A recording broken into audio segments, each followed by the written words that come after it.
And these problems are only going to continue getting worse with current homeowners who are already struggling, because there was a new report that just came out talking about homeowners insurance premiums are now projected to rise another 16% over the next 2 years. And this is from Cotality, a very reputable source for real estate data. They were formerly CoreLogic. They even operate all the MLS systems, or most of them, throughout the United States, okay? But they're projecting an 8% increase in 2026 and yet another 8% increase in 2027. But you got to understand, if it increases by 8% in 2026 and then another 8% in 2027, it's actually more than 16% higher than what you're paying right now, because you're paying 8% more than the increase you got the following year. According to the Cotality data, insurance now accounts for 9% of the average U.S. homeowner's total monthly payment.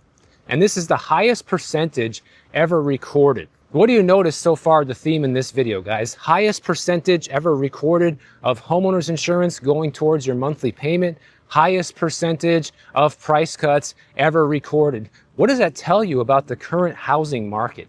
A lot of people don't want to see it because they want to just say, well, prices are still too high, Michael, and it's just not enough so far. This housing market downturn is moving like a freight train in only one direction, and that is down, guys. And there's really going to be nothing to stop it at this point. And of course, all the insurance companies are blaming it on additional climate risk higher than what we normally see. But the reality is these companies are turning record profits still. I shared this in a previous video a few months back. And these CEOs have giant salaries, guys. We're talking millions and millions of dollars per year, plus bonuses, but yet they have the balls to come out and tell us that, well, it's because of the higher flood risk, the higher wind risk, higher wildfire risk, all just excuses to stand behind. Yeah, does all that stuff make it more expensive to operate a business? Sure. Does inflation impact everybody right now?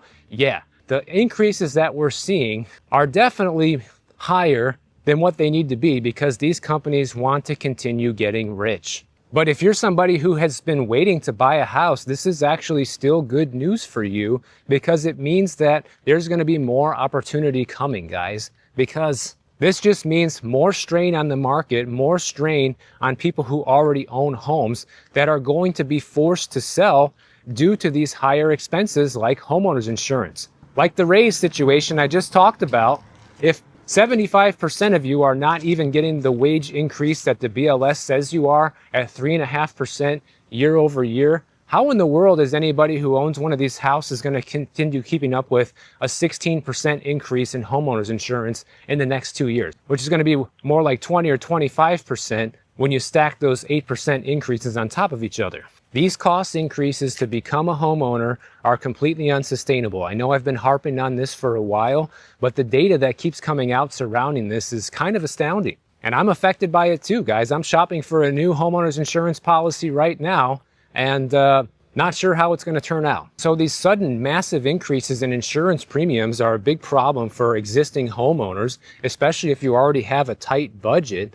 And, the news tries to make it sound like a negative for home buyers, like, well, people are already priced out of the market, and now here's another headwind for buyers that's going to make it even tougher to buy a home, these higher premiums. But that's not really true, because with those higher premiums comes lower home prices, guys. The higher the carrying costs on a property is, the more the seller needs to lower the price in order to get it sold. That's just the way the market works. That's why you see condos in really nice luxury buildings that are on the beach, and you can buy the place for 300 grand. Why is it so cheap? Oh, well, because the monthly maintenance fee is $2,500 a month, and there's a special assessment coming of $100K, and that's just the one we know about.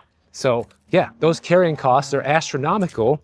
Whoever buys it wants a discount. Same goes for single family homes. Single family homes operate the same way. People still want a discount the higher the carrying costs are. Buyers are going to do the math and see how much it costs to carry that house, and because it's now 30% higher than it was just 2 years ago, well, guess what? That's going to reflect your offer price, and ultimately it has to, because you need to offer less just to qualify for the home, because your monthly payment That's what all this comes down to, because people buy based on their monthly payment, even less than the price, which is something I do not condone. I always tell people the price is the most important thing when you're looking to buy a home.